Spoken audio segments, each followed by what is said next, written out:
Well, good afternoon and welcome to P.E.H. It's a very beautiful place where I'm blessed to be able to have some great friends who have an apartment here who allow me to come here and train at the little gym downstairs.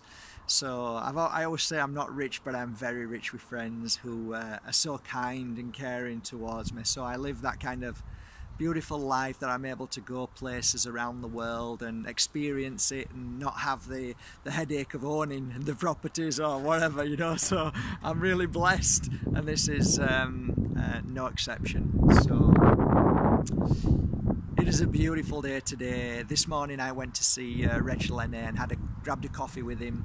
He's going to be one of the key speakers.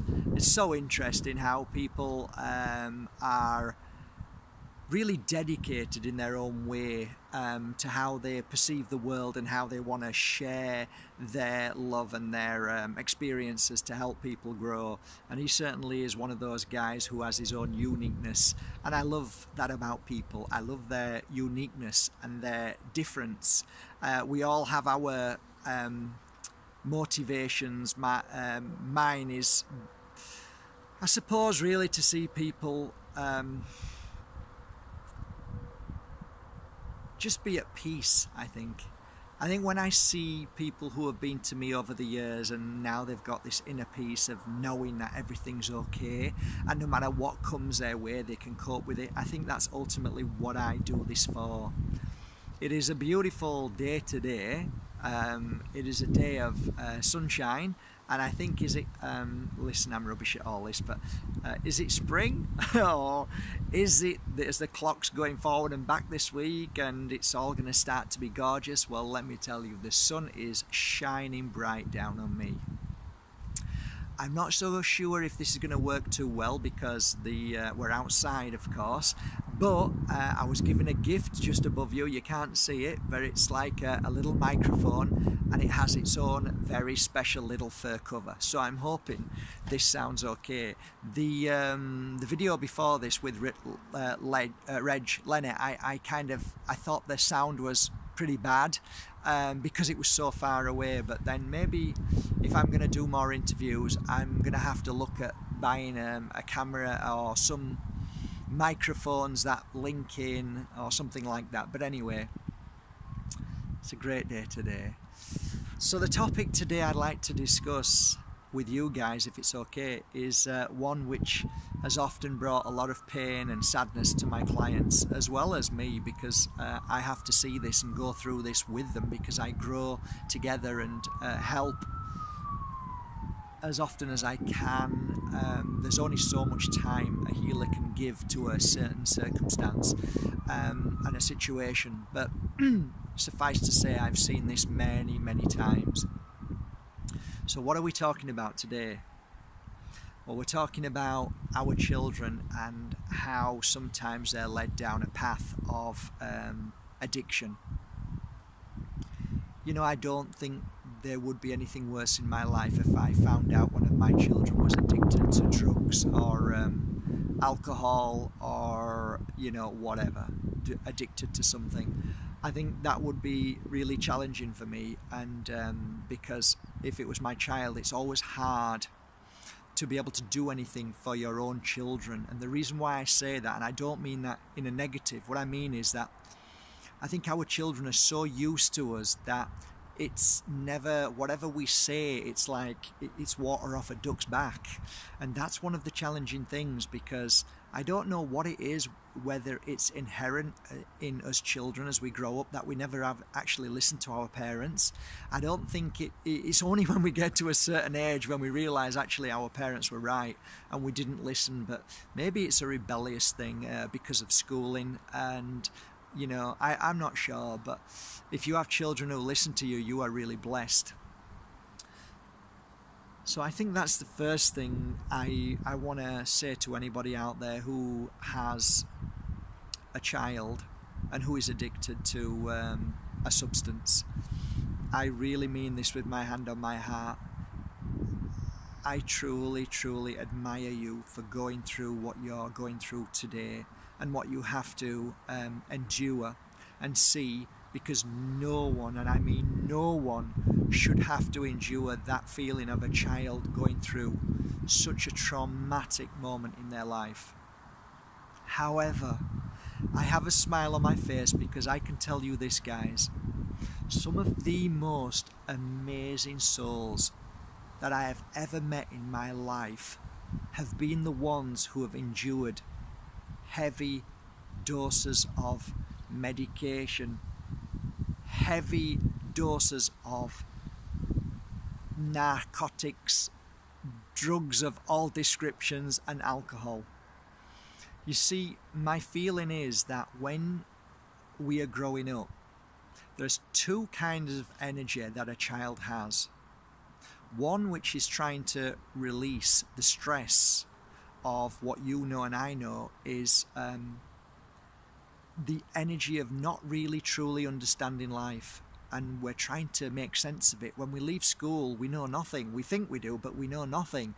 And it's such a challenge when we get out in that open world and we've never been taught how to behave, how to live, what to do next, because schools don't do that. They never give you the education what you truly need to live in the big wide world. So we're so green behind the ears, and now we have to learn all again.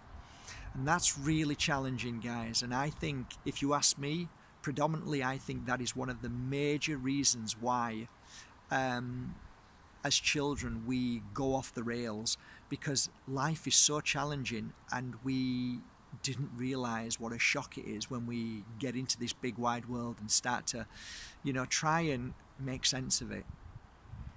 The other thing is, I think with children, when they're growing up, they want to become accepted by friends. And I often saw this at school. There was the backyard, and they called it the cowshed, and all the kids used to go there to be big and smoke. And they couldn't smoke. They were they didn't know what smoking was, but they just wanted to be like their friends and to fit in. And it kind of seemed to be a big powerful thing that I'm smoking. So you've got these two kind of worlds where you're struggling in life, not knowing what to do, what to go next, and and it is a challenge. And then you've got to figure out how to fit in the world. All I can tell you guys is, over these years that I've worked with teenagers who were on drugs, I think the overall message that I have always given these beautiful and powerful children is that they are simply going through this moment of their life to find out who they are predominantly. Who am I? So it is something that passes by. I don't think I know one teenager that hasn't grown up to become somebody pretty special after going through or dabbling in the addiction. I honestly mean this with my hand on my heart. They've always got through it, and they've become stronger, and they really have understood life more than most. So although it may seem such a challenge, such a painful, heartbreaking moment, or 1 year or 2 years or 3 years, ultimately they find themselves. They find who they are, and they realise when they hit the floor that this isn't who I am, this isn't what I want to do. You have asked me what you should do as a parent. There is no easy answer, there is no easy fix, there is no million-dollar question that will get your son or daughter out of this situation. It is a process that takes time. And I think ultimately you have to respect them for this, what I call a divine moment, where the penny drops and they realise that this isn't what they want to do. You can fight, you can push, you can force your opinion, but ultimately all I've ever seen with that is disaster. You know what I would say today? I'd say give them space, and anytime you're with them, give them a cuddle, tell them that they're going to be fine, and that you're always there every day to support them, whatever they decide they want to do. So you can grab them and you can throw them into a rehab place, and that I've seen many times, they just jump back out and start again. So when mothers and fathers come to me and say, what are we to do? It sounds really awful, this. It really does. But I would say try to support them and understand them, whatever they're doing. If they ask you a question of how you believe or how you feel that this situation is causing them harm, then that is your opening moment to talk to them. But until they ask that question, I would be very careful in forcing that down them, because you can actually make them take 2 or 3 steps back. So ultimately, love is the answer. Giving them a hug, supporting them, loving them, doing all you can within the boundaries of non-force. Okay? Listen, there is no quick fix here. I can tell you that now. It's not, that's it, tomorrow I'm better. It doesn't work like that.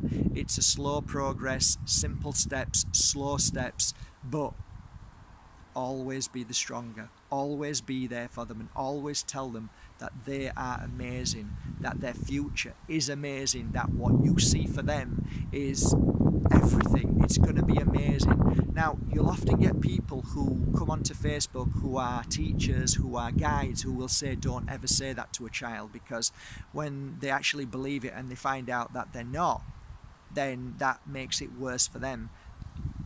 Well, I disagree with that completely. It's not what I've seen. The only time I've ever seen children grow stronger is when you throw beautiful love at them, when you tell them they're amazing, and they say, you know what, I am amazing. My mum and dad's right. I can do this. I am strong. I am good. I am better than that. But when you keep telling them that, hey, you're going to have to work and do this, and you're going to have to do that, and you're going to have to, but eventually what's going to happen is your child's going to feel more frustrated, more worried, because you're making them, you're putting so much onto them. So that's my belief anyway. We all have our ways to teach, and I respect every teacher in the way they teach, but remember, we're all individuals. We all have our ways. So ultimately, the bigger picture with me is that anybody who came to me was because Spirit knew that whatever I do is the right thing for that child. Therefore, I can't speak to you saying that your child will fix him or herself through purely love. But what I do say is, if you're watching this, then there may be some synchronicity here. There may be some coincidence here that maybe you just need to throw love at them.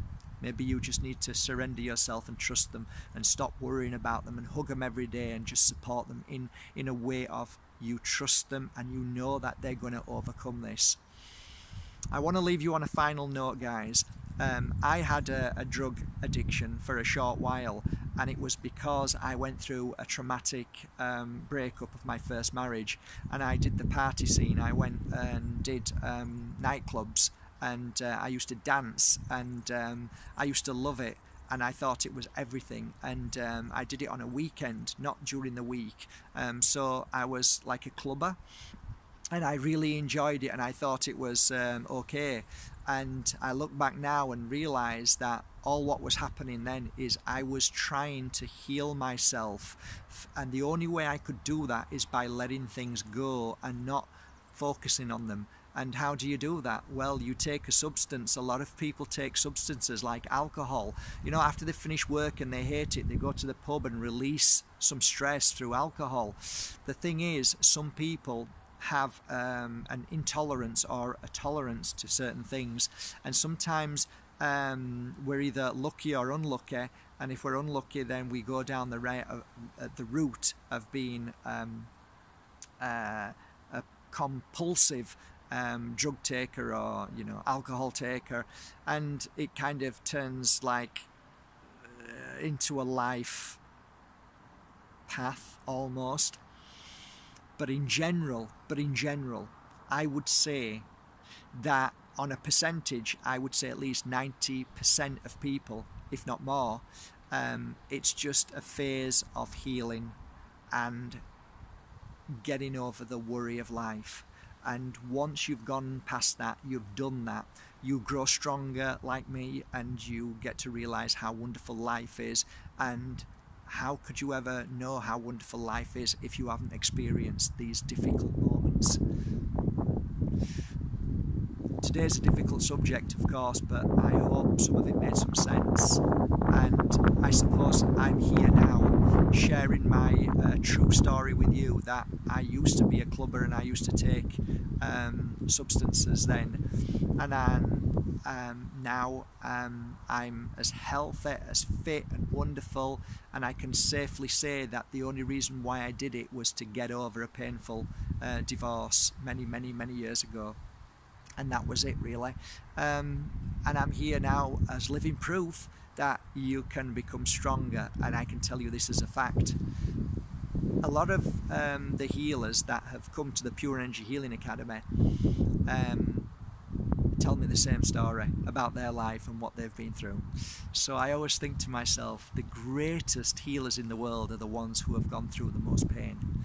So today, I send my love to each one of you mums and dads who are going through a challenging moment with your child, but remember this, they're going to bounce back, and they're going to be the most amazing children, adults and mums and dads one day. So trust them and know it's just a phase that they're going through. I love you all. Thank you for subscribing to Mark Bayerski YouTube channel. Take care, guys.